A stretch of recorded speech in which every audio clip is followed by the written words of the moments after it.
Tales from the Crypt. Hey, everybody. I'm here to talk to you about Tales from the Crypt, which is one of the most important comic book series ever published. It was the first comic book anthology series, meaning it collected stories that were unrelated, usually featuring different characters and settings in each story.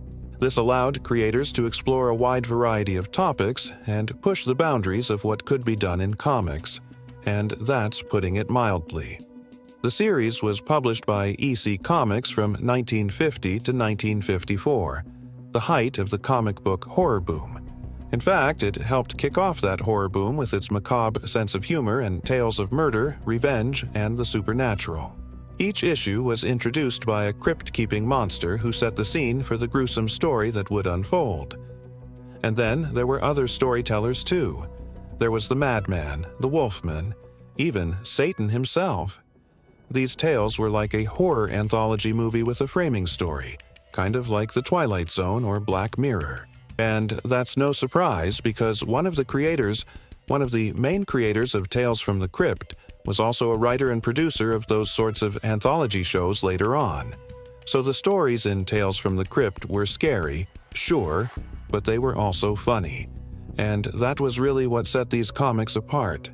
They were funny, dark, gruesome, sometimes even silly, but the thing that everybody remembers the most are those twist endings, those cryptic delights and gruesome humor that have become part of pop culture history.